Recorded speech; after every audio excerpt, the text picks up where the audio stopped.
Bonjour tout le monde, je me présente, Marie-Michel Rieu de la compagnie Québec Traitement. Nous sommes fiers partenaires de Baseball Québec depuis l'an. Encourager le sport chez les jeunes est pour nous très important.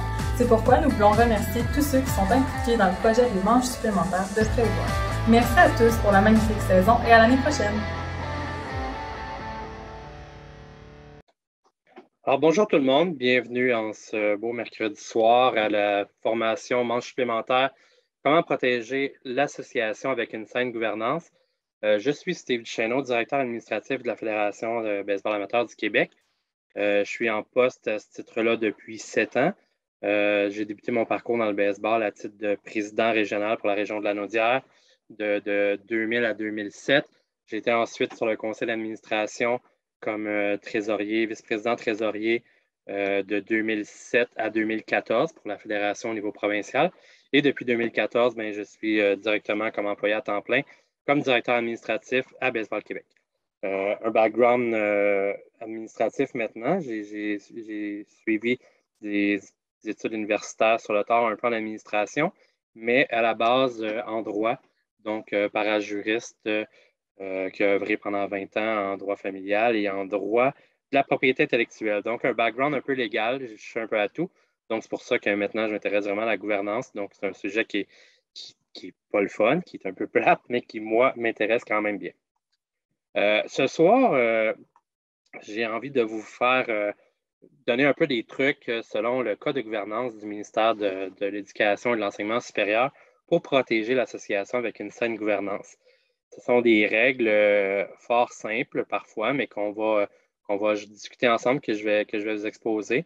Et puis, on va voir comment, en mettant ça en application dans chacune de vos associations locales ou régionales, comment ça peut vous aider à devenir de meilleures organisations avec une saine gouvernance plus efficiente. Alors, sans plus tarder, on commence ça avec les responsabilités du conseil d'administration. Évidemment, j'ai voulu, tout ça, en fait, c'est pour protéger les administrateurs, pour protéger le conseil d'administration parce que, vous vous rappelez, c'est très important, l'imputabilité de tous les administrateurs. Donc, tous les administrateurs d'un conseil d'administration sont imputables, peu importe leur rôle. Le secrétaire, s'il y a une fraude fiscale, peut être tenu responsable autant que le trésorier, même s'il ne se mettait pas le nez dans les finances. C'est vraiment un groupe ensemble qui soutient l'imputabilité du conseil d'administration. Donc, c'est vraiment pour ça, à la base, que c'est important d'avoir une bonne gouvernance. Même si les administrateurs des OBNL sont bénévoles, pour la plupart, leurs responsabilités et obligations sont généralement identiques à celles des administrateurs rémunérés d'organismes à but lucratif. Donc, ce n'est pas un argument de dire, moi, je suis juste un bénévole, mais ce n'est pas comme ça qu'on peut sauver notre imputabilité au niveau d'un conseil d'administration. L'administrateur d'un OBNL doit s'assurer de bien comprendre son rôle, ses responsabilités et ses obligations. S'il est incapable ou refuse de consacrer le temps et les efforts requis pour s'acquitter adéquatement de ses tâches à titre d'administrateur d'un OBNL, il devrait tout simplement quitter le conseil. Mais c'est quoi une bonne gouvernance? Comment on fait pour se doter d'une bonne gouvernance? On dit que la bonne gouvernance, c'est un ensemble de politiques, de règles et de bonnes pratiques auxquelles se réfère une association pour réaliser ses objectifs communs tout en adhérant à des normes d'éthique, d'intégrité, de responsabilité et d'efficacité rigoureuse et claire. C'est du beau charabia, tout ça, mais c'est des notions qu'on va revenir plus tard, des notions super importantes pour pouvoir avoir une bonne gouvernance. Au Québec, on a un organisme qui s'appelle l'IGOP, qui est l'Institut sur la gouvernance d'organisations privées et publiques. Donc, selon l'IGOP, une bonne gouvernance, c'est, dans sa forme fiduciaire, consiste à mettre en œuvre tous les moyens pour qu'un organisme puisse réaliser les fins pour lesquelles il a été créé, et ce, de façon transparente, efficiente et respectueuse des attentes de ses parties prenantes. Parties prenantes, c'est ses membres en grande partie, mais ça peut être ses commanditaires, ça peut être le ministère si vous avez des subventions, ça peut être vos représentants de vos villes, les représentants municipaux. Donc, toutes les parties prenantes, c'est les gens qui ont intérêt dans la bonne gouvernance de votre organisme. Et l'IGOP nous mentionne aussi que la gouvernance est faite de règles d'imputabilité et de principes de fonctionnement mis en place par le CA pour définir les orientations stratégiques de l'organisation assurer la supervision de la direction, en apprécier la performance économique et sociale et favoriser l'émergence de pratiques de probité et d'excellence au sein de l'organisation. Il y a peut-être d'entre vous qui, comme moi, lorsque j'ai trouvé cette définition-là, se demandaient ce que ça voulait dire exactement le mot probité. Puis, c'est vraiment totalement logique. La probité, c'est une qualité morale de droiture, de bonne foi, d'honnêteté, qui se manifeste par l'observation rigoureuse des règles morales et principes de justice. On pourrait penser, par contre, entre autres, à des synonymes comme rectitude, droiture, honnêteté, incorruptibilité, intégrité, loyauté, moralité. Bref, ce qui fait qu'on est reconnu comme étant quelqu'un de droit, bien, ça fait partie de la bonne gouvernance. Selon la récente littérature, puis selon le ministère qui ont déposé ce code de gouvernance-là, les enjeux principaux de la gouvernance ont été détaillés en 3 principaux enjeux. Donc, comment l'organisation définit sa mission et quelle stratégie prendre pour la réaliser? Comment le conseil d'administration exerce-t-il son rôle de surveillance face à la loi, aux règlements et autres normes applicables? Puis, comment s'assurer que l'organisation agit toujours dans son propre intérêt? Et ce sont les 3 enjeux principaux qui englobent un petit peu tous les problèmes de gouvernance les plus importants qu'on peut avoir. Il y a les valeurs et principes également en gouvernance qu'on doit avoir à la base d'un bon code de gouvernance. Donc, le ministère a évalué qu'il y avait 7 valeurs à la base d'un bon code de gouvernance qui étaient importantes à incorporer dans ce code-là. Les valeurs qu'on ne peut pas être contre, là, par exemple, la responsabilité. Les administrateurs sont, comme je disais, collectivement responsables de la gouvernance puis de toutes les réalisations de l'organisme. Donc, ensuite, on a la structure efficace qui fait partie des valeurs à la base d'un bon code de gouvernance. Bien, ça prend une structure de gouvernance efficace, puis on va voir comment, mais avec des rôles et des responsabilités qui sont clairement définis. Puis ça, c'est super important. Il faut que ça soit clairement défini pour s'assurer que tout le monde sait ce qu'il y a à faire. Ensuite, ça prend la valeur du leadership. Donc, le CA exerce son leadership grâce à la légitimité démocratique. Ces gens-là ont été élus par l'Assemblée des membres. Puis, ils sont aussi leaders à cause de leur vision collective du développement, la diversité des compétences, puis le savoir-faire des administrateurs et leur capacité à prendre des décisions éclairées, puis surtout impartiales. Donc, parlant d'impartial, on a l'impartialité et l'indépendance, qui est aussi parmi les valeurs super importantes.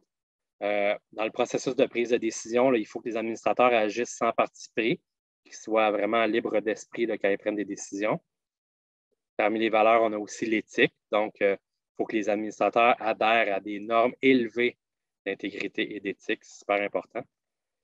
Et puis, 5, la 6e, politique, procédure et conformité.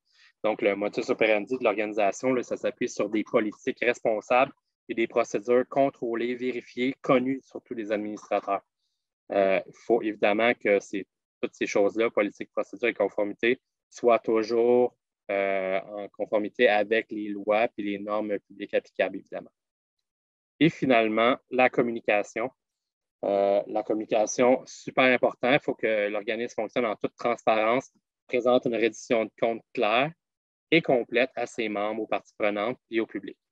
Donc, important de communiquer et de bien faire ses redditions de compte, de bien faire son rapport annuel pour montrer qu'on n'a rien à cacher. Puis de cette façon-là, on ne s'expose pas à la critique. C'est super important. Dans son code de gouvernance, le ministère a aussi établi des causes d'une gouvernance inefficace. Pourquoi on pourrait avoir une gouvernance qui serait jugée inefficace? C'est grâce à toute la littérature sur la gouvernance qui se propage en ce moment, bien, le ministère a établi 6 grandes causes d'inefficacité qui font que les administrateurs en bout de ligne vont s'exposer à plus de risques. Donc, l'indifférence ou l'inexpérience des administrateurs. Donc, c'est important d'avoir des administrateurs qui sont soucieux de l'organisme, qui veulent le meilleur intérêt de l'organisme. Une expérience, bien, on va y revenir tantôt, mais c'est normal d'avoir des administrateurs qui commencent, mais c'est normal aussi d'en avoir quelques-uns des vétérans qui sont là depuis un petit bout. Donc, un bon mix des deux serait bon, mais parmi les causes d'inefficacité, bien, ces deux-là. Pardon, on a les conflits d'intérêts. Conflit d'intérêts qui est toujours une grande source d'une gouvernance inefficace. L'absence de vision et de planification. Donc, ici, on Si on agit toujours en improvisant, puis sur un coup de tête, bien évidemment, on manque de planification et de vision, c'est une cause d'une gouvernance inefficace. L'absence d'analyse des risques peut paraître banal, mais si on ne fait pas cet exercice-là comme conseil d'administration, quels sont nos plus grands risques, comment on fait pour les atténuer et comment on les priorise, ces risques-là? Est-ce que le chalet où il y a tous les équipements, les uniformes pendant l'hiver, si le chalet passe au feu, ben, c'est un risque qui est présent.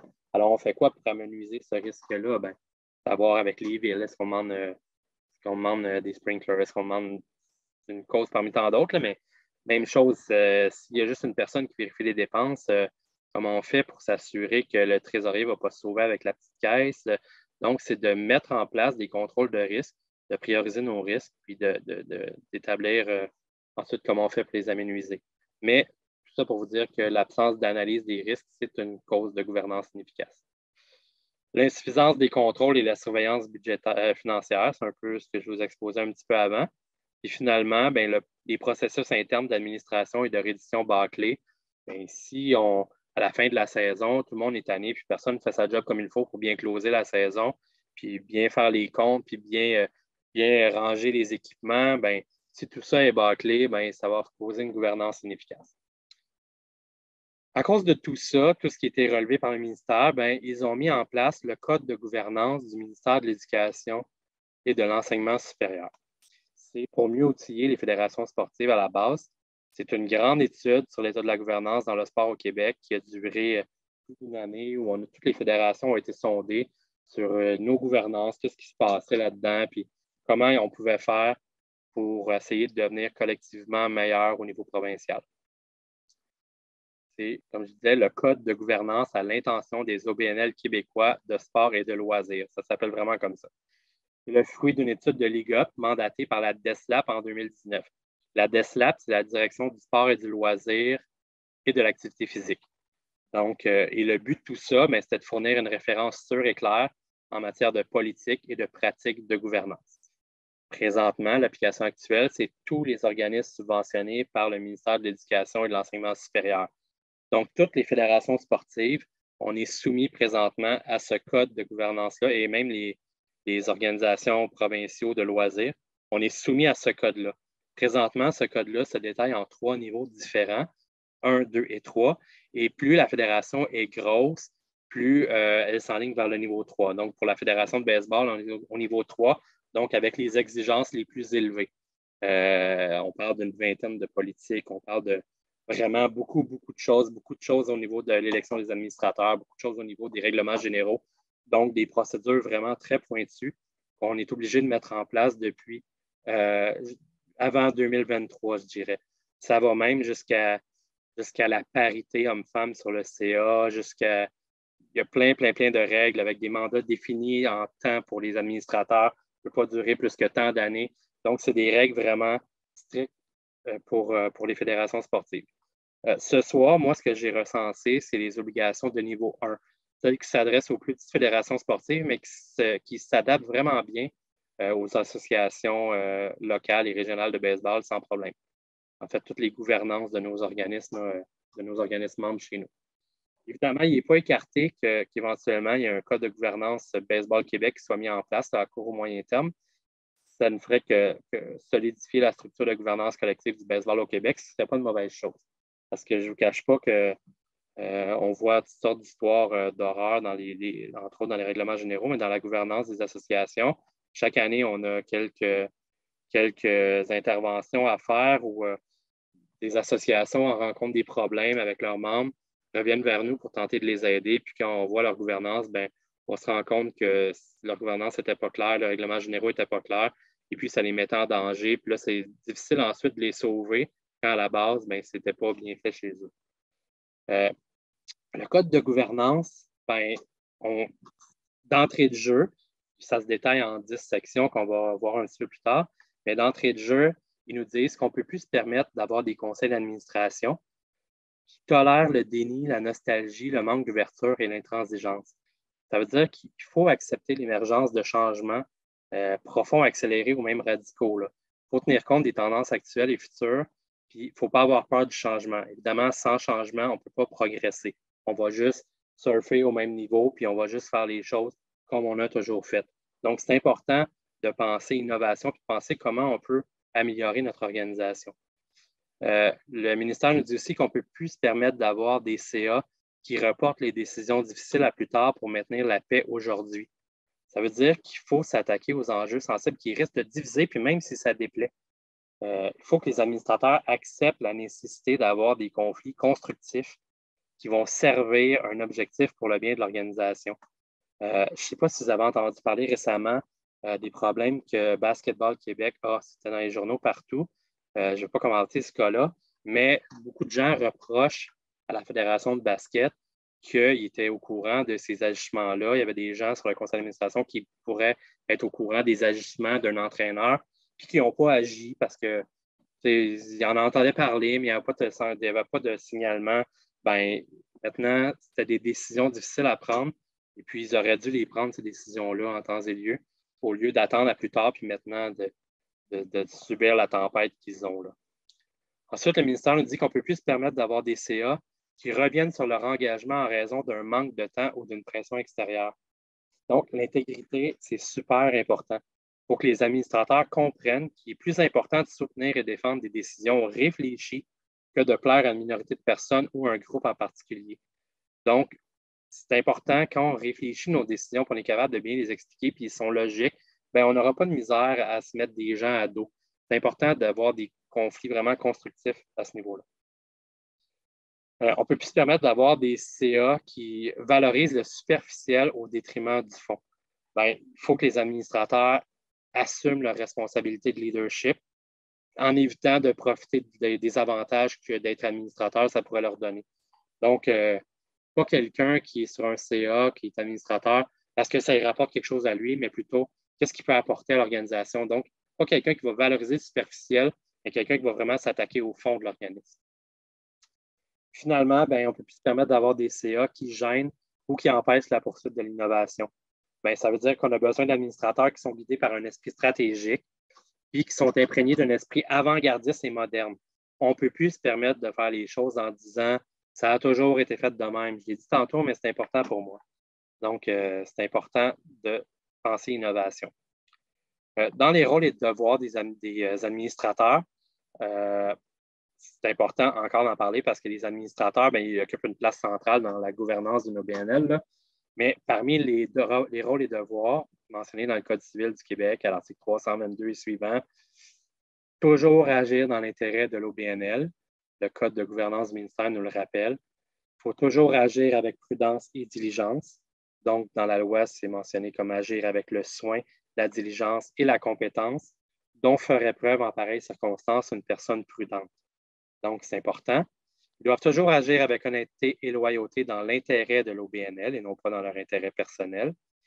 Et ils ont l'obligation de supervision, de surveillance et de contrôle des affaires de la corporation. Et finalement, bien, ils doivent agir avec soin et précaution au meilleur de leur connaissance et prendre les dispositions nécessaires pour éviter que la corporation ou une tierce personne, comme un nouveau membre, ne subisse des dommages. Donc, c'est à partir de ces rôles et devoirs-là que les administrateurs pourraient subir des conséquences fâcheuses en cas de défaut. Donc, puisque c'est des affaires qui sont obligées dans la loi, je vous disais l'article 322 et suivant, c'est des choses qui doivent être suivies en tout temps par les administrateurs. Puis, c'est pour aider nos organismes et nos administrateurs que la DESLAP a mis en place le Code de gouvernance. Le Code de gouvernance. Comme je vous disais, ça s'applique à différents niveaux. Pour une fédération de notre taille, bien, je vous disais, c'est niveau 3, c'est vraiment, vraiment très pointu. Le Code de gouvernance, bien, ça rappelle certaines obligations prévues dans les lois en vigueur, mais il préconise des règles et des pratiques qui vont au-delà de ces obligations et qui, au sein d'une OBNL, contribuent à établir une saine gouvernance et instaurer une culture d'intégrité et d'efficience. Super important. Et le code ne se substitue pas à la loi, évidemment, ça vient juste s'appliquer par-dessus. Il complète plutôt l'énoncé des obligations prévues dans la partie 3 de la loi des compagnies. C'est la partie qui s'adresse aux OBNL dans la loi sur les compagnies. Et c'est applicable aux personnes morales constituées en fonction de celle-ci ainsi que celui des obligations du Code civil du Québec et de la loi sur la publicité légale des entreprises. Il doit donc être lu et appliqué en continuité de ces obligations. Le Code de gouvernance se détaille en 10 sections par le ministère. Donc, première section qui est tout ce qui concerne les lettres patentes et les déclarations annuelles du REQ, du registre des entreprises du Québec. Première chose, on dit que le CA s'assure que les objectifs et l'engagement de service qu'il a énoncé dans son plan stratégique de développement, dans son rapport annuel ou dans tout autre document demeurent cohérents, s'inscrivent dans la continuité des objectifs des lettres patentes et respectent les limites de celles-ci. Les organisations évoluent toutes dans le temps, puis parfois, au fil des années, vont s'éloigner des objectifs de leur fondateur à la base. Évidemment, quand notre compagnie évolue, bien, ça se peut que les objectifs changent, que la mission change. Puis, ce qui arrive fréquemment, c'est que dans nos règlements généraux, on souhaite changer le nombre d'administrateurs parce que peut-être qu'à la base, il y avait prévu 5 administrateurs membres du CA, puis que maintenant, on en a besoin de 9. Bien, c'est important que tous ces documents-là, ces 3 documents principaux-là, donc les lettres patentes, les règlements généraux et le registre des entreprises du Québec, c'est important que ces trois structures-là s'amalgament ensemble. Donc, ce n'est pas suffisant de changer nos règlements généraux pour prévoir qu'on veut 9 membres sur notre CA si au registre des entreprises, dans nos lettres patentes, ça dit juste 3. Donc, quand on a des changements à faire, bien, c'est possible, ça se fait. C'est qu'il faut demander des lettres patentes supplémentaires pour modifier nos lettres patentes et modifier nos lettres patentes. La requête pour avoir des lettres patentes supplémentaires bien, doit être approuvée par le conseil d'administration, mais ensuite, elle doit aussi être entérinée par une assemblée générale extraordinaire, ce qu'on appelle une AGEX, aux 2/3 des membres de l'association, bien, des membres présents qui sont sur place à cette AGEX-là. Donc, c'est important d'avoir de la cohérence dans tous nos documents, que notre mission soit pareille partout, et c'est important que toutes les règles soient les mêmes partout. Deuxième règle importante dans cette section-là, on dit le CA s'assure que la déclaration annuelle au registre des entreprises du Québec a été déposée dans les délais prescrits. Donc, tous les organismes à but non lucratif immatriculés au registre des entreprises du Québec ont l'obligation, entre le 15 mai et le 15 novembre, de produire une déclaration de mise à jour annuelle. Qu'il y ait ou non des changements, c'est important de toujours faire cette déclaration-là au registre des entreprises. Donc, toujours faire la déclaration de mise à jour annuelle. S'il y a des changements d'administrateurs qui se font en cours d'année, ben, on n'attend pas non plus lorsqu'on fera notre déclaration de mise à jour annuelle. Ça s'appelle une déclaration de mise à jour courante. On doit la faire au plus tard 30 jours après le changement d'administrateur. Donc, si moi, je suis vice-président d'une association, puis je quitte, puis qu'on me remplace par une autre personne, ben, à partir de ce moment-là, on a 30 jours pour aller faire une déclaration de mise à jour courante sur le site du registre des entreprises du Québec. Et finalement, troisième point important dans cette section-là, on dit le CA s'assure annuellement de la conservation des livres et des registres. Ces 3 règles-là sont définies dans la loi. C'est vraiment des obligations légales que les conseils d'administration se doivent d'accomplir. Quand on parle de la conservation des livres et des registres, je vous ai fait une petite liste qui est celle que le ministère nous a envoyée pour dire qu'est-ce qu'on devrait garder à la fin de chaque année, qu'est-ce qu'on devrait archiver. Évidemment, il y a plein de supports là, pour l'archivage. Ça peut être sur le cloud, ça peut être sur une clé USB, ça peut être en papier, dans un cartable, mais c'est important annuellement de s'assurer de la conservation des livres et des registres. Et puis la façon que le CA s'assure de ça, évidemment, c'est une personne qui va être en charge de ça, mais cette personne-là, dans un conseil d'administration subséquent, va devoir faire passer une résolution à l'effet que les livres et les registres de l'année qu'on vient de passer ont tous été archivés et vous gardez ça dans vos procès-verbaux. Donc, c'est important. Parmi la liste que je vous disais des choses qu'on doit conserver et archiver, donc on a les lettres patentes. Évidemment, ce n'est pas quelque chose qui va changer à chaque année, mais c'est bien de les conserver à la fin de chaque année. Les lettres patentes supplémentaires, si vous en avez eu à déposer. Les règlements généraux. La liste annuelle des membres. Les noms, adresses et professions des administrateurs. Les dates de début et de fin des administrateurs, les rapports annuels, l'état des résultats et des dépenses de l'année qu'on vient de passer, les transactions et le bilan financier, les procès-verbaux des rencontres du CA, les registres des résolutions du CA et les procès-verbaux des AGA et des AGEX, des Assemblées générales extraordinaires, si vous en avez eu. Donc, c'est la première section, lettres patentes et déclarations annuelles. Maintenant, deuxième section, l'Assemblée générale des membres. Qu'est-ce qui est important selon le code de gouvernance de premier niveau, je vous le rappelle, au niveau de l'AGA, de l'Assemblée générale des membres. On dit que le conseil d'administration convoque une assemblée générale dans les formes et les délais prescrits dans sa loi constitutive et ses règlements généraux. Ça peut sembler banal, mais certaines associations, à ma connaissance, n'ont toujours pas fait leur AGA de la dernière saison à ce jour-ci. J'en ai eu encore la semaine passée où des gens m'écrivent pour dire comment ça que mon association n'a pas fait d'AGA encore. Cette date d'AGA ou cette période d'AGA-là est probablement mentionnée dans vos règlements généraux. Puis même si elle n'est pas mentionnée dans vos règlements généraux, ce que je doute, mais si ça arrivait, la loi prévoit même que l'AGA devrait se tenir le 4e mercredi de janvier. Donc, tenir une AGA à chaque année, c'est primordial, c'est la loi, vous n'avez pas le choix. C'est important de le tenir aux dates qu'on stipule. Puis, ça permet aux membres, la base de l'AGA, c'est ça permet aux membres de prendre connaissance des activités réalisées dans l'année, puis également de la situation financière de l'organisme. Puis finalement, bien, ça leur permet aussi de procéder à l'élection des administrateurs. Le droit le plus fondamental des membres, c'est d'élire les administrateurs. Donc, c'est important de leur donner ça. Et deuxième règle dans la section de l'Assemblée générale, l'avis de convocation à l'AGA est accompagné de l'ordre du jour complet de la rencontre et du texte des principales résolutions à adopter. L'ordre du jour d'un AGA doit contenir au moins les points suivants qui sont toujours ces points-là.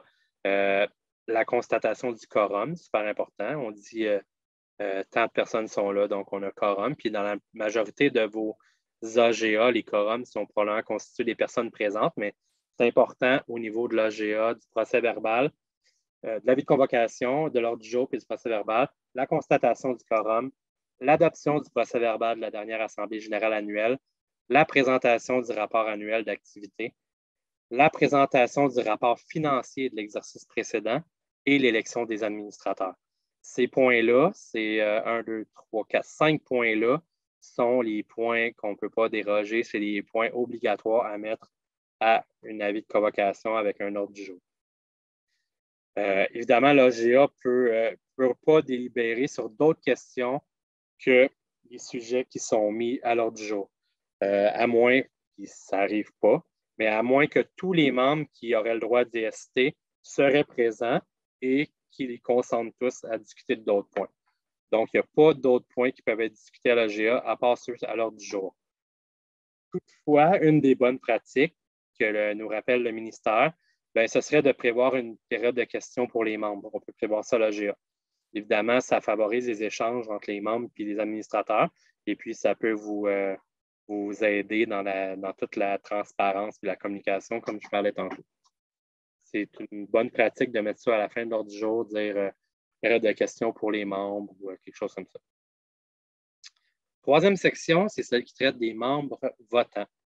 Donc, les règles mentionnées par le Code de gouvernance à ce sujet-là. Première, on dit les règlements généraux décrivent les diverses catégories de membres et précisent qui a la qualité de membre votant à l'AGA. Le CA peut avoir l'autorité d'admettre ou pas admettre une candidature d'un membre, mais il devrait toujours exercer ce pouvoir-là en se conformant aux règles dans ses règlements généraux.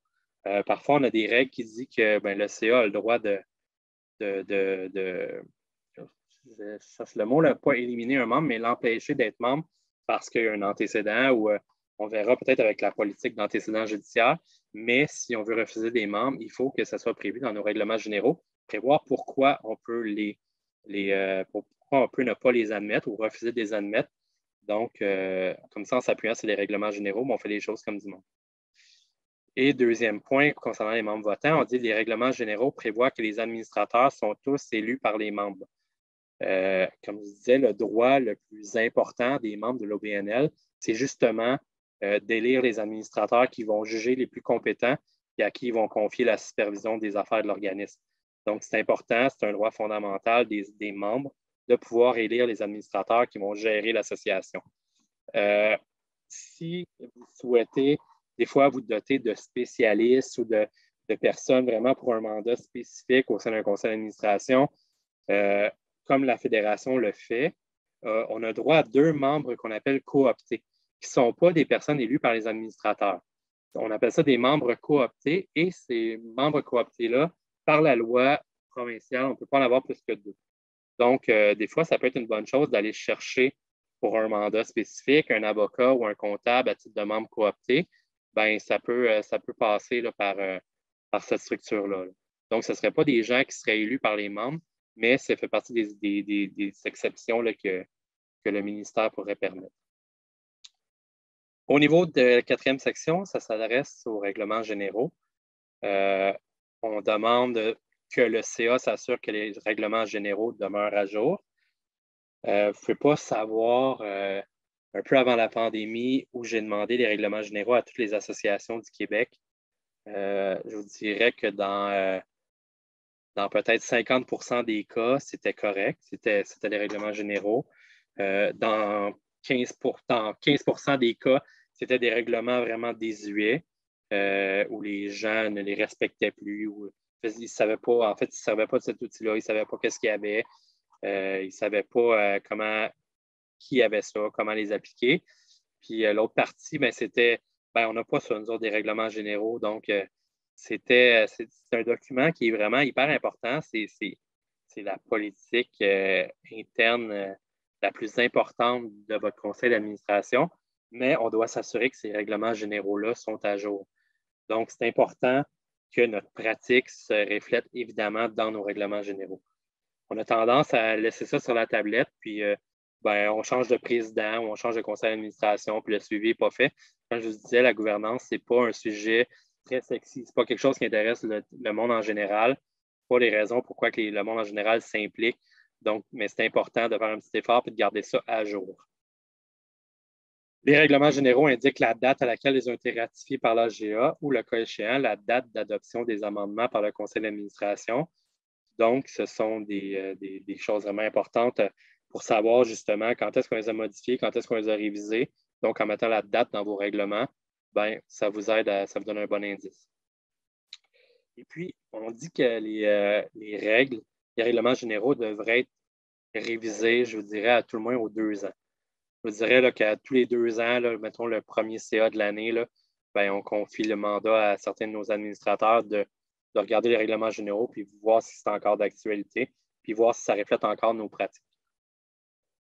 Le président du CA s'assure que chaque nouvel administrateur reçoit une copie des lettres patentes, des règlements généraux et des politiques dès sa prise de fonction. C'est ce qu'on appelle en fait le manuel de l'administrateur. Quand quelqu'un se joint au CA, on devrait avoir un fichier avec un répertoire dedans, une clé USB ou peu importe sur le cloud, ou un répertoire avec toutes nos politiques importantes, nos règlements généraux puis nos lettres patentes, pour que le nouvel administrateur qui arrive puisse déjà prendre connaissance de tout ça et qu'il n'agisse pas dans l'obscurité, mais qu'il sache vraiment dans quoi il s'est embarqué, puis qu'est-ce qui est en place. Donc, c'est important de se retrouver dans le matériel d'accueil des nouveaux administrateurs. Parce qu'à défaut de ça, l'OBNL puis leurs membres seraient exposés à l'incertitude. Ça serait évidemment une source de dysfonctionnement. 5e section, on parle d'éthique et de déontologie des administrateurs. Sujet vraiment très, très intéressant. Le CA adopte un code d'éthique et de déontologie des administrateurs comprenant les sujets suivants: la solidarité du conseil, la confidentialité des informations obtenues lors des CA, la gestion des conflits d'intérêts de toute nature, le devoir de prudence et de diligence, l'engagement des administrateurs, présence, préparation, participation et comportement aux rencontres du CA, et la déclaration annuelle d'intérêt. Chaque administrateur devrait être tenu de se comporter de façon exemplaire et respectueuse des règles d'éthique et de déontologie pour pouvoir obtenir évidemment la confiance de ses membres et des autres parties prenantes. Donc, c'est super important. Puis, je vous reviens tout de suite après cette slide-là au sujet de ce code de déontologie. 2e règle du code de gouvernance dans la section 5, chaque administrateur a déposé auprès de la secrétaire du CA sa déclaration annuelle d'intérêt. Ça fait partie du code de déontologie. C'est un simple document qui doit être signé par les administrateurs à chaque année qui dit « j'ai pas de conflit d'intérêt et puis si j'en ai, ben voici quels sont mes conflits d'intérêt. » Et puis on signe ça puis on donne ça au secrétaire du conseil. Évidemment, cette déclaration-là, elle est obligatoire, mais ça ne donne pas la dispense à l'administrateur de dévoiler son conflit quand ça va être le temps. Supposons qu'on a un propriétaire de magasin d'équipement de baseball sur notre CA, ben, il va devoir dévoiler dans sa déclaration annuelle « Je suis propriétaire du magasin un tel ». Et puis ensuite, ben, vous verrez à établir des règles au niveau des appels d'offres, mais il va devoir déclarer dans sa déclaration annuelle. Et par la suite, quand ce sujet-là viendra en CA ou l'achat d'équipement, ben à ce moment-là, il va devoir encore dévoiler durant la réunion « J'ai un conflit d'intérêt à cause de telle raison et je vais me retirer des discussions et de la décision pour ce point-là. » Excusez-moi. Et finalement, troisième règle dans cette section-là, au cours d'une séance du CA déterminée, le secrétaire du CA dépose un rapport confirmant qu'il a reçu les attestations et les déclarations annuelles d'intérêt de tous les membres. Donc, premier CA de l'année, tout le monde reçoit à l'avance sa déclaration d'intérêt, la remplit, envoie ça au secrétaire, le secrétaire conserve tout ça et lors de cette première réunion du CA-là, va dire, ben, on va adopter une résolution pour dire on a obtenu les déclarations de tout le monde, on a tout ça dans nos coffres. Quand on a un code d'éthique et de déontologie signé de tous les administrateurs qui dit je vais conserver la confidentialité, je ne vais pas m'exposer à des conflits d'intérêts, puis tout ça, ben c'est facile ensuite quand quelqu'un ne respecte pas ces règles-là de pouvoir le destituer. Évidemment, ça prend une assemblée générale extraordinaire qui pourrait être convoquée par le CA, qui pourrait recommander aux membres qui ont élu cette personne-là de destituer l'administrateur qui ne respecte pas le code d'éthique et de déontologie en vigueur. C'est la seule façon de faire, en fait. Puis, vous avez bien entendu, là, la destitution, ce n'est pas le CA qui va décider de destituer un administrateur, c'est vraiment l'Assemblée générale des membres. Parce que c'est les membres qui ont élu cette personne-là, c'est les membres qui doivent le destituer. Mais puisque quelqu'un n'a pas respecté l'éthique et la déontologie, ben, c'est de cette façon-là qu'on peut arriver à recommander à nos membres de destituer l'administrateur. Un code d'éthique et de déontologie, c'est pas assez clair comme ça. Je vais juste fermer ça. Je vais ouvrir lui. OK. Voici le code d'éthique et de déontologie que nous avons préparé à Baseball Québec, qui est en vigueur par le CA, donc qui a été entériné par le comité de gouvernance. Donc, ça parle de valeurs. Ça dit c'est quoi la valeur pour les administrateurs, les valeurs pour les administrateurs de la fédération. Donc, l'équipe, l'éthique, le dépassement, la diversité puis la solidarité. On parle des champs d'application et on parle des devoirs et des obligations des administrateurs. Donc, on dit là, que dans l'exercice de ses fonctions, il doit respecter les principes d'éthique et les règles de déontologie prévaut présent code. Puis ensuite, on a, exemple, l'administrateur doit, dans l'exercice de ses fonctions, se conformer aux principes suivants.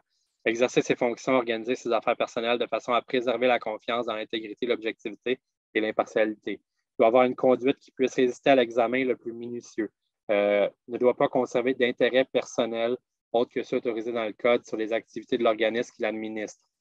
Donc, c'est des règles qui disent qu'il doit évidemment garder les discussions confidentielles, qu'il doit ne pas se mettre en situation de conflit d'intérêts. Bref, c'est des choses qu'on demande aux administrateurs de se conformer, qui sont vraiment pour protéger l'organisation. Et puis, on dit comment on fait pour les appliquer. Et s'ensuit ensuite le formulaire de déclaration des administrateurs de la fédération, qui est ce que j'appelais tantôt la déclaration d'intérêt. Donc, on dit que tout administrateur doit prendre connaissance du code d'éthique qu'on vient juste de voir. On s'engage à le respecter. On agit avec intégrité, honnêteté. Et puis, on dit ici, au moment de la signature de ce formulaire, je déclare que je suis en conflit ou dans une situation qui pourrait potentiellement devenir un conflit à l'égard de la Fédération de baseball. Oui ou non? Dans la majorité des cas, c'est non. Si, par contre, c'est un oui, ben, on demande de décrire les noms des sociétés où vous êtes administrateur ou dirigeant. afin de bien mettre en contexte la situation, au besoin, ajouter une annexe. Bref, les gens déclarent que les renseignements sont exacts et qu'ils vont adhérer aux principes et valeurs qui sont mentionnés, s'engagent à assumer tous les devoirs, obligations et règles énumérées dans le code et ils s'engagent à nous fournir un nouveau formulaire adonnant qu'il y ait du changement. Donc, ce document-là est hyper important pour s'assurer qu'on n'a pas des membres du conseil d'administration qui, après les conseils, bavassent un peu sur ce qui s'est passé, puis racontent ça à tout le monde. Donc, c'est important. On parle de transparence et de communication, mais il y a quand même des choses qui doivent demeurer à l'intérieur du CA, notamment au niveau de la confidentialité des renseignements. On ne peut pas dévoiler tout ce qui se fait dans un CA. Et c'est pour ces mêmes raisons-là aussi qu'on ne partage pas les PV des CA non plus, là. Les gens qui ont le droit de lire les PV des conseils d'administration, c'est les gens qui auraient dû être dans la salle au moment où ces discussions-là ont eu lieu. Concernant le code d'éthique, le ministère nous dit aussi que, juste un instant, où peut-on trouver le formulaire? Évidemment, ce n'est pas en ligne encore présentement, ça va l'être sous peu. On est en train de tout rédiger les politiques du conseil d'administration, puis ils seront en ligne, aussitôt qu'ils seront en application, ils vont tout être en ligne. Une bonne pratique du ministère nous dit qu'il faut demander à l'administrateur d'attester annuellement par écrit qu'il a reçu le code d'éthique, vous l'avez vu dans notre code d'éthique à nous, qu'il l'a lu, puis qu'il l'a compris, puis qu'il va y adhérer et s'engage à y se conformer en toutes circonstances. Donc, ça, c'est vraiment une bonne pratique. Puis l'autre bonne pratique, c'est qu'à la première séance du CA, après l'AGA, on en profite avec les administrateurs pour relire le code. Et puis, ainsi, le président peut s'assurer que tout le monde l'a bien compris, puis qu'ils vont s'assurer de tous avoir la même compréhension de leurs devoirs et de leurs responsabilités qu'ils doivent respecter. 6e section du code de gouvernance du ministère, l'élection et les mandats des administrateurs. Première règle qui nous mentionne, c'est que les règlements généraux décrivent le processus d'élection des administrateurs ainsi que les conditions d'éligibilité et de mise en candidature. Même si les administrateurs doivent tous être élus par les membres de l'AGA, il y a plusieurs processus électoraux qui pourraient être mis en place. Il y en a plusieurs qui existent. Mais peu importe le processus électoral que vous utilisez, c'est important qu'il soit connu de tout le monde à l'avance, qu'il soit connu de tous vos membres à l'avance, puis évidemment que ce soit transparent. Deuxième règle de cette section, les règlements généraux font en sorte que le CA ne peut comprendre des propriétaires ou des membres du personnel d'entreprises privées ou des membres du personnel d'organismes liés à l'organisation par une entente de biens ou de services. Ça dit ce que ça dit. Là. On essaie de ne pas avoir sur les CA des entreprises avec qui on est lié par contrat.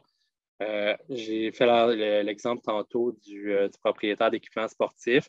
Évidemment, s'il y en a plus qu'un dans votre ville, vous pouvez vous créer un système d'appel d'offres, mais il faut que vos règlements généraux fassent en sorte que ça soit transparent et puis les gens qui ont un intérêt dans ce potentiel conflit d'intérêts-là ne participent pas aux discussions, aux délibérations ni à la décision.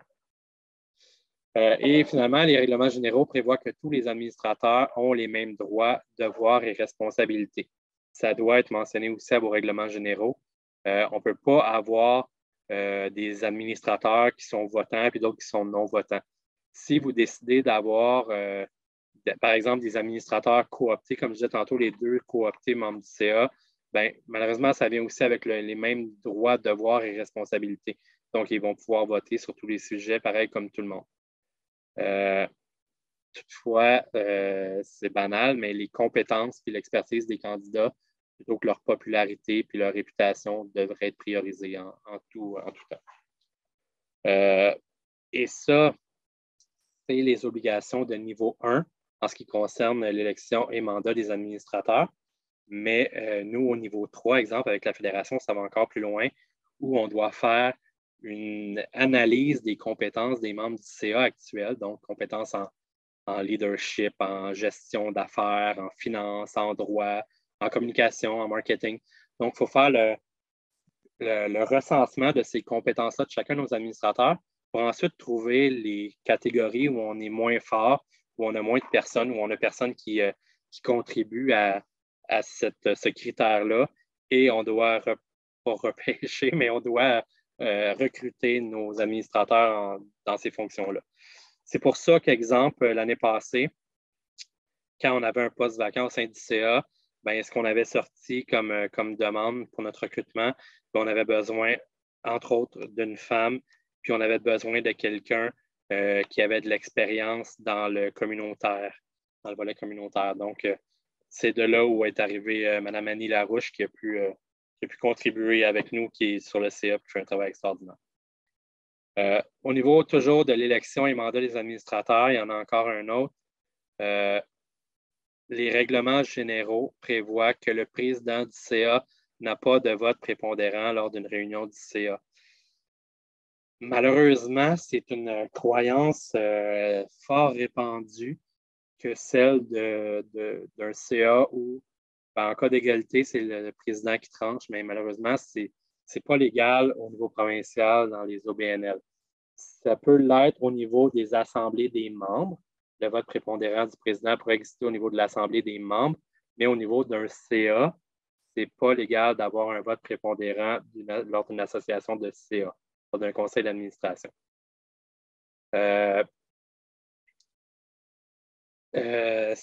une règle qui est super importante. Puis, tant qu'à moi, quand c'est égal, vous vous allez demander qu'est-ce qui arrive quand c'est égal.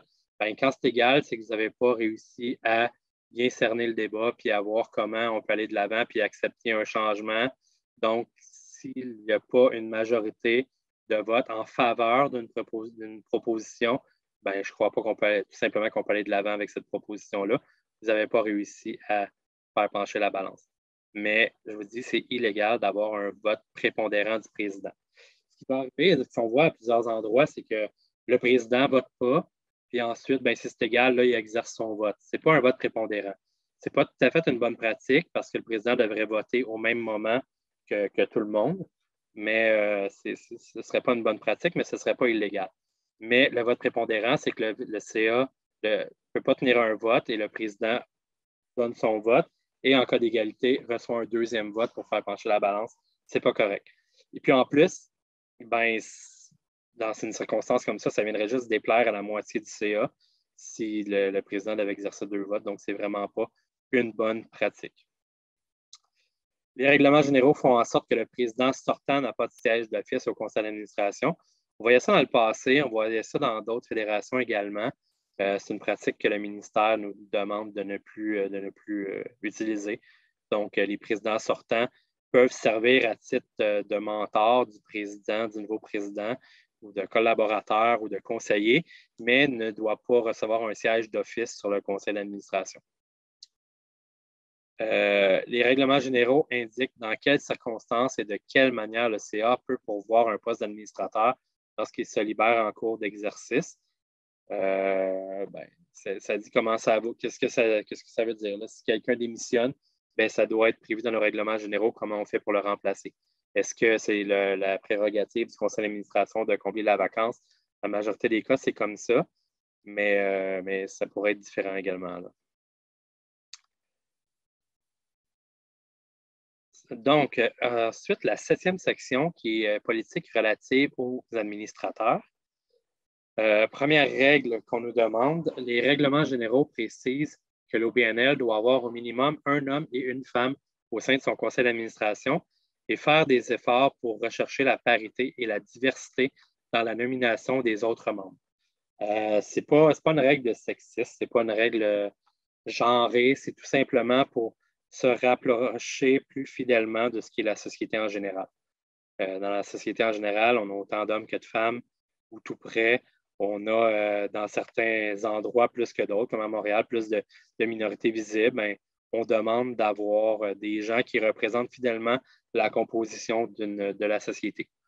Et quand on nous demande de chercher la parité, ben, eux autres, nos gouvernements, ils sont prêts à aller dans 60-40 comme étant la parité pour eux. C'est la règle de niveau 1 du code. Comme je disais, nous, au niveau 3 avec la fédération, et on nous demande carrément d'avoir une parité 60-40. Donc, sur les 9 administrateurs de la fédération, je pense il faut que ce soit 5 hommes et 4 femmes ou le contraire d'ici 2023. Donc, ça approche très rapidement. On demande aussi que le conseil d'administration s'assure de l'existence d'un processus d'accueil des nouveaux administrateurs. On a parlé tantôt. Ce que j'ai à rajouter peut-être aussi, là, je reviens sur le premier point, là, on parle aussi de l'équilibre entre les administrateurs expérimentés et les nouveaux administrateurs. C'est super important. Ça permet au groupe présent d'être alimenté par des nouvelles idées. Les nouvelles personnes arrivent avec une nouvelle énergie, une nouvelle façon de penser, des nouvelles idées. Donc, ça vient souvent dynamiser un petit peu la vieille garde ou les administrateurs qui sont là depuis un petit peu plus longtemps. C'est important là, de favoriser la stabilité du CA, mais il faut permettre quand même un renouvellement des administrateurs, puis pas créer un boys club qui serait là depuis trop longtemps. Là. Donc, un CA, je dirais parfait, mais il y aurait la moitié d'anciens puis la moitié de nouveaux administrateurs. Puis, il faut se rappeler qu'il n'y a aucun administrateur là-dedans qui est élu pour des mandats à vie. Là. Il n'y a pas personne qui est là pour toujours. Puis la loi prévoit que les mandats des gens sur le conseil d'administration sont au maximum de 2 ans. Donc, c'est la loi sur les compagnies qui mentionne ça. Évidemment, on peut avoir des mandats successifs, ce qu'on a la plupart du temps, mais c'est toujours des mandats maximum de 2 ans. Ce que le gouvernement au niveau 3 nous demande même, c'est de limiter le nombre de mandats successifs qu'une personne peut avoir après son premier mandat. Donc, il nous demanderait éventuellement, d'ici 2023, de débuter ça, mais il nous demande d'avoir un premier mandat, puis après ça, de ne pas en avoir plus que 4 successifs. Donc, on n'aurait pas personne qui resterait sur le CA plus que 10 ans, par exemple. Finalement, 8e section, fonctionnement du conseil d'administration. Un instant.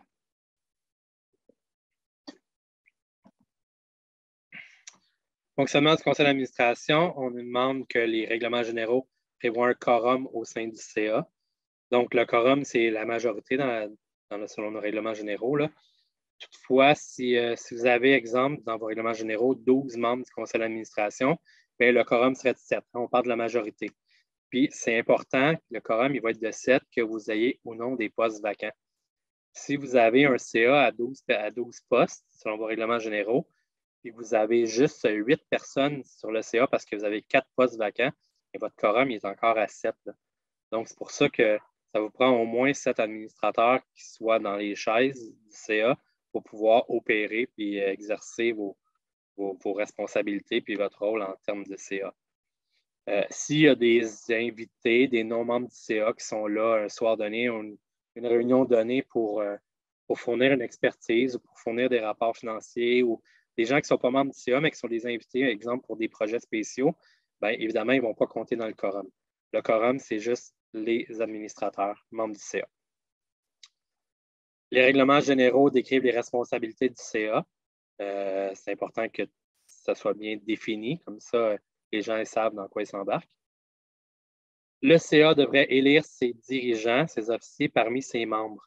Ce n'est pas la pratique qu'on utilise à Baseball Québec depuis plusieurs années, mais c'est cette pratique-là qu'on est en train de changer avec nos nouveaux règlements généraux qui s'en viennent d'ici quelques semaines, qui est la nouvelle demande du ministère, mais c'est ce que Sport Québec utilise depuis toujours. Et c'est une pratique qui nous tentait vraiment aussi. On ne va plus maintenant voter pour un président, voter pour un vice-président, voter pour un trésorier. Ce que les membres vont faire, c'est qu'ils vont voter pour des administrateurs. Ensuite, les administrateurs, avant le prochain CA, ben, entre eux, ils vont voter les dirigeants. Donc, principalement, le président, le vice-président, le secrétaire, puis le trésorier. Ce sont les 4 postes définis dans la loi qu'on va devoir déterminer comme parmi les membres, parmi les administrateurs qui vont avoir été élus par l'Assemblée des membres. Ça vient faire en sorte que quelqu'un qui veut être sur le CA, qui veut être président, mais qui ne passe pas comme président, mais qui voudrait être là quand même dans une autre chaise, ben, il va pouvoir le faire. Il va pouvoir juste déposer une candidature comme administrateur. Puis ensuite, le CA, entre eux, ben, vont devoir procéder à leurs élections pour nommer leurs officiers. On demande que les règlements généraux comprennent des dispositions particulières concernant la participation à distance par des moyens électroniques ainsi que l'adoption de résolutions signées. Moyens électroniques, super important, spécialement depuis le début de la pandémie. Ça fait pratiquement 2 ans qu'on est en télétravail, à part une partie où on était là au bureau pas longtemps. Toutes les réunions du CA, moi j'assiste aux réunions du conseil d'administration de Baseball Québec tout le temps. C'est moi qui les convoque, c'est moi, j'y suis toujours. On n'en a pas fait une en présentiel depuis au moins 2 ans. Donc, c'est important que vos règlements généraux prévoient la participation à distance par Zoom, par Teams, par tous les moyens électroniques. Et c'est aussi important l'adoption de résolutions signées. Résolution signée, c'est si en 2 CA, vous avez besoin d'une résolution rapidement pour faire un achat, pour prendre une décision rapide, bien, vous pouvez avoir une résolution signée par tous les administrateurs. Vous la faites sur papier, puis vous la faites signer par tout le monde, évidemment par courriel. Si tout le monde y a consenti, tous les administrateurs l'ont signé, bien, ça a le même effet que si c'était une résolution qui avait été prise dans un conseil d'administration donné. Évidemment, cette règle-là de permettre l'adoption de résolutions signées, bien, ça doit être consigné dans vos règlements généraux pour être valide. Les procès-verbaux comprennent, c'est toujours dans les règles de fonctionnement du CA, les procès-verbaux comprennent l'information concernant les rencontres du CA, donc la date, lieu, heure de début, heure de fin, présence et absence des administrateurs, présence d'éventuels observateurs. Évidemment, ces PV-là doivent être rédigés de manière impersonnelle et faire une synthèse des discussions et présenter les résolutions adoptées. Donc, c'est important d'avoir des procès-verbaux bien écrits parce que les procès-verbaux, c'est la mémoire de l'organisation. C'est souvent avec ça qu'on va se rappeler quelle décision on a prise et comment on en est arrivé là. Toujours dans le fonctionnement du conseil d'administration, quand on parlait de l'élection des officiers et des dirigeants, là, on dit que la bonne pratique la plus courante consiste à ce que les administrateurs élisent parmi eux le président et vice-président du CA ainsi que le trésorier et le secrétaire. C'est un peu ce que je vous disais à l'avance. Le suffrage universel pour les officiers, ce qui se faisait à Baseball Québec dans les années passées, n'est plus recommandé présentement, notamment au niveau de la destitution. Parce que si, exemple, l'Assemblée générale annuelle procédait à l'élection du trésorier, ben, si ensuite le CA voulait destituer ce trésorier-là, ben, ça ne pouvait pas être fait. Il faut que ce soit vraiment l'Assemblée générale annuelle qui le destitue. Donc, ça devient un peu plus compliqué. Alors, ce n'est pas recommandé de faire le suffrage universel des officiers. Comme je vous disais, la bonne pratique, c'est d'élire des administrateurs. Et ensuite, les administrateurs entre eux vont choisir leurs officiers. 9e point, 9e section, il y en a 10, on achève. Les comités du conseil d'administration. Ce qu'on nous demande comme première priorité, même au niveau 1 du code de gouvernance, c'est de ne pas faire usage d'un comité exécutif. Un comité exécutif, c'est un petit comité, je vous dirais, de direction du CA qui s'occupe des enjeux principaux entre 2 réunions. Ce n'est pas une pratique à adopter. Bon, la loi prévoit que de toute façon, on ne peut pas en avoir qu'on n'a pas au moins 7 administrateurs sur le CA, puis que le CA doit compter 7, le CE, le comité exécutif, doit compter au moins 3 personnes. Donc, ce n'est pas une bonne pratique d'avoir un comité exécutif. Comité exécutif, c'est bon, pour exemple, un CA d'une banque où ils sont 40 sur le CA, ben, c'est bon d'avoir un comité exécutif qui traite des affaires plus urgentes, des affaires entre 2 réunions, mais ce n'est pas une bonne pratique pour les OBNL, des fédérations sportives, des associations sportives, de faire l'usage d'un comité exécutif. Et il faut que les règlements généraux prévoient la création de 2 comités statutaires, le comité de finances et de risque et le comité de gouvernance, d'éthique et de déontologie. Comme je vous disais, tous les administrateurs sont imputables au même niveau au sein d'un CA. Toutefois, puis même dans la gouvernance des sociétés par action comme dans les OBNL, lorsque les membres du CA prennent des décisions basées sur des comités qui croient fiables, des comités du CA qui croient fiables puis qui savent ce qu'ils font, ben, c'est une façon de s'exonérer du risque. Si moi, je suis secrétaire sur un CA d'association puis que je n'ai pas trop d'intérêt dans les finances puis je ne comprends pas trop ça, ben, je peux me mettre à risque un petit peu. Parce que je ne me mets pas le nez là-dedans, je pourrais m'en faire passer des vitres, puis ça pourrait être plus compliqué. Par contre, si j'ai un comité de finances et risques sur mon conseil d'administration, qui est formé de 3 administrateurs du CA ou 4, qui, eux, c'est des personnes qui sont plus à l'aise avec les chiffres, qui sont plus à l'aise avec les finances, qui vont faire le budget, qui vont faire les états financiers à la fin de l'année et qui vont recommander l'adoption de ces documents-là au CA, ben moi, comme secrétaire qui n'était pas trop sûr des finances, ben je peux me dire, ben j'ai basé mes décisions sur les recommandations du comité de finances qui, eux, sont mandatés pour ça. C'est une façon un petit peu de s'exonérer du risque, puis c'est un concept qui existe même dans les sociétés par action. C'est vraiment quelque chose de très important. Et c'est un comité que la Fédération s'est doté depuis maintenant 2 ans, où on a un comité de finances et risques qui est composé du président, du trésorier et moi, directeur administratif. Et puis, ensemble, bien, on élabore les budgets, on regarde les rapports trimestriels, on regarde les conciliations bancaires, on prépare les états financiers de fin d'année. Donc, puis après ça, une fois que ces gens-là ont fait leur devoir puis ont analysé tout ce qu'il y avait analysé là-dedans, bien, c'est eux qui viennent au CA ensuite. De toute façon, ils sont administrateurs, puis c'est eux qui disent bien, écoutez, on a fait notre travail, puis on vous recommande l'adoption des documents.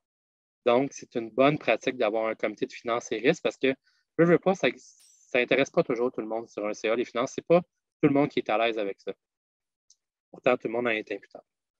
Et le comité de gouvernance, d'éthique et de déontologie, ben ça aussi, c'est pas un sujet qui passionne tout le monde, puis ça passionne pas grand monde, honnêtement. C'est tous les gens qui vont s'occuper de votre gouvernance, les gens, 3 membres de votre conseil d'administration, 3 administrateurs qui sont chargés de faire respecter cette gouvernance-là, qui s'assurent de réviser chaque 2 ans les règlements généraux, puis qui vont faire signer les codes d'éthique, puis qui vont les reviser, qui vont. Donc, c'est important, si on ne veut pas mettre ça dans le champ de tout le monde, d'avoir un comité de gouvernance d'éthique et de déontologie. Encore une fois, faire des recommandations, comme je le disais tantôt. Dernier point, dernière section du code de gouvernance et plan stratégique. On demande que le CA adopte un plan stratégique qui contient des indicateurs quantifiant les cibles à atteindre pour relever les défis permettant d'améliorer la pratique du sport et du loisir. La Fédération s'est dotée d'un plan stratégique. On peut avoir plusieurs objectifs, plusieurs catégories d'objectifs, puis on met des cibles quantifiables pour voir comment on peut les atteindre. Ça peut être un plan stratégique de 3, de 4 ans qui dit on aimerait ça atteindre tel niveau de financement. On aimerait ça que notre financement qui provient de commandites soit plus élevé en pourcentage au fil des années. On veut atteindre 500 joueurs dans notre association. On veut être capable d'avoir une ligue de rally cap, une ligue d'atomes féminins. On veut avoir une ligue de... Bref, tous des indicateurs, des défis à relever pour votre association, ce qui va faire en sorte que vous allez progresser au fil des années dans ces objectifs quantifiables-là. On demande que le CA effectue au moins 2 fois par année un suivi de l'avancement et de la mise en œuvre du plan stratégique. Donc, à chaque conseil d'administration, on vous demande de vérifier, de valider où est-ce que vous en êtes rendu, puis pas chaque conseil d'administration, mais 2 fois par année, où est-ce que vous en êtes rendu, quels sont les objectifs qui sont atteints, des fois même de changer vos objectifs parce que nous, on a fait un plan stratégique pour 4 ans au début de la pandémie. Évidemment, il y a des objectifs présentement qui ne pourront pas être réalisés, mais on va devoir le modifier à très court terme pour voir comment on peut objectivement, réalistement arriver à des objectifs plus atteignables, étant donné cette COVID qui nous a affligés ces 2 dernières années. En terminant, si le Code de gouvernance des OBNL se veut une référence sûre et claire en matière de politique et de pratique de gouvernance, il n'en demeure pas moins qu'à lui seul, il n'est pas garant d'une gouvernance exemplaire ni de l'efficience d'un OBNL dans la réalisation de ses objectifs.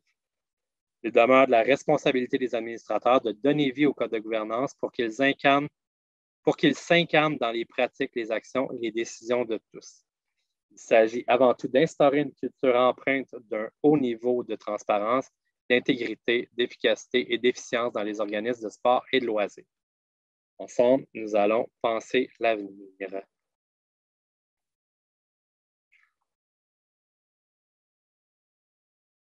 C'était la présentation que j'avais à vous faire ce soir. Désolé, ça devait durer 45 minutes, mais ça a duré plutôt 1h05. J'espère que ça pourra éclairer la majorité d'entre vous. Si vous avez des questions quant à la gouvernance, si vous avez besoin des fois de guides pour avancer des politiques, vous avez des questions, n'hésitez pas, faites m'envoyer un courriel. Par téléphone, c'est plus compliqué en ce moment, étant donné que je suis en audit de fin d'année avec notre auditeur pour la fin d'année financière. Mais envoyez-moi un courriel, ça va me faire plaisir de vous aider, de vous répondre. Et puis, sur ce, je vous souhaite une belle fin de soirée. Et puis, espérons que le baseball puisse débuter sous peu dans des contextes normaux qu'on connaît au cours des dernières années. Merci et bonne soirée.